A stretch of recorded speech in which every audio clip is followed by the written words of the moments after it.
Hey, hi. Thanks for joining me. This is going to be a short video on how people do conditions in JavaScript and evaluate the necessary ones based on a matching condition. So, generally, this is how people start doing it. So, when there's a condition, generally we opt for an if else condition. And then, as the if else conditions grow, people are taught that switch case is far better in structuring your code, both in terms of performance sometimes and in terms of readability most of the times. However, in the last few years, as I grow in my ability to understand JavaScript and how I can use it, I have learned that there are ways to avoid switch case as well, and we can use an alternative approach which is more native to JavaScript, and that's what we're going to discuss today. So let's jump right into that.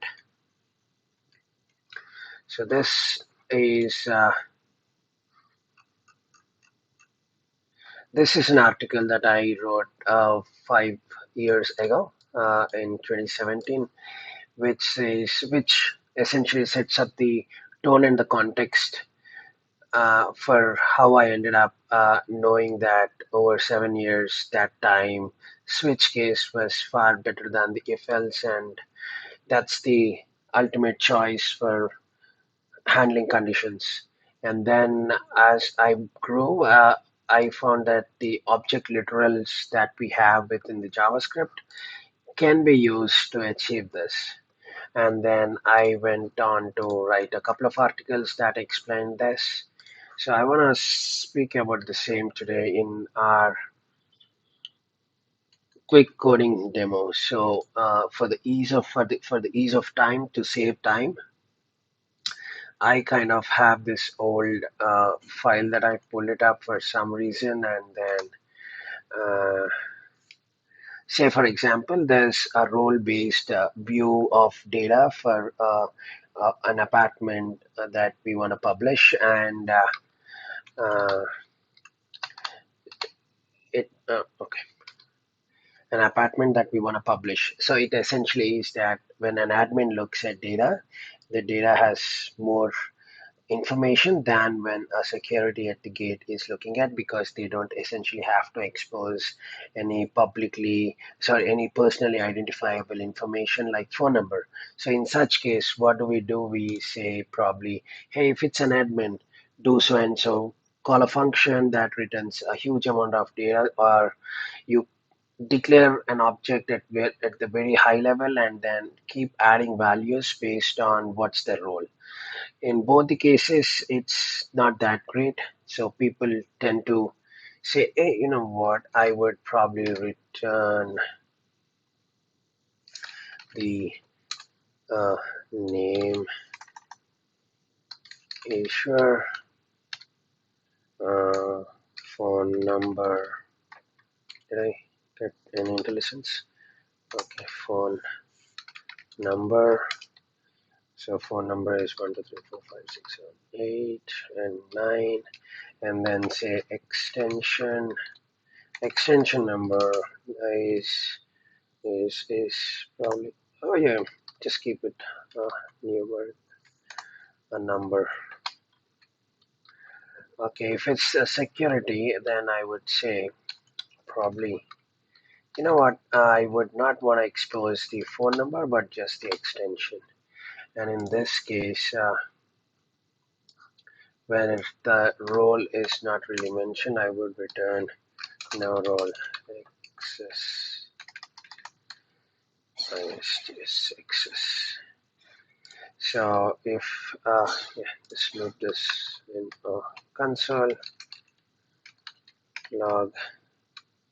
If it's an admin, what do I do? Node. Uh, what's the file name? So switch case. It says it would publish the phone number, but if I would say that if it's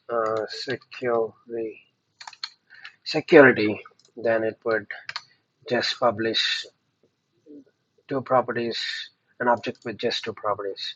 So this is how people would choose to do it, but there's a better way.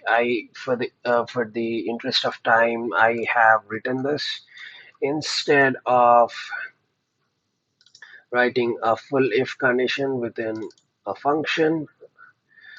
What I would say is I would define an object. I'd say the same name, role-based details view, but there exists two different roles, which is admin and security, and each of them gets to have their own function. They can sit in the same file.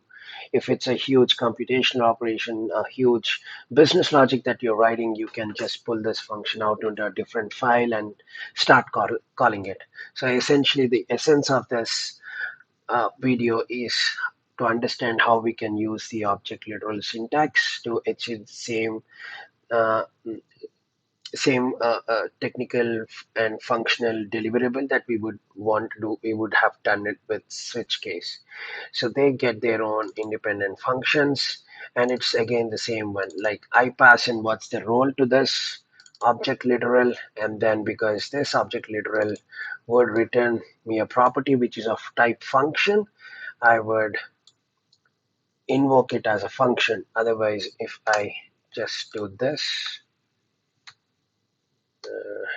node alternative, it would say it's a function. So it's essentially saying that, you know what, I have this property, it's a function, I would return that function. So the function just comes up as is. So to invoke it, you need to put this parenthesis and then say, hey, just run it. So it would go execute, and it would say essentially, yeah, it says, you know what, I am gonna hit this function, which is get details for admin, and that's how it ends up. It ends up having three different properties, and if it's a security who's viewing the details, they would have to definitely be limited to few details only, so they would do this. So just in case this is not that readable for you, uh, I would I have a pretty print of the same. I would comment out this one and clear this, and then pretty print that. So if it's an admin who's calling that, they would get to choose. They would get to see just. They would get to see the whole data, which is having three properties. But if it's security, Q, security, then they would probably okay, clear. They would just get to see two properties in it. So this is like far readable. This can be plugged out, like this can be extracted out into a different function, and then that function can be imported into this function, which essentially means that you end up only having an object, and everything else is an import call for all the other business logic that you would have to do for an admin or for a security. So this is fundamentally a game-changing way of looking at how you would want to handle different conditions within the JavaScript. And this, except for this arrow function, if you want to replace it with a normal function from ES5, this would still work the same.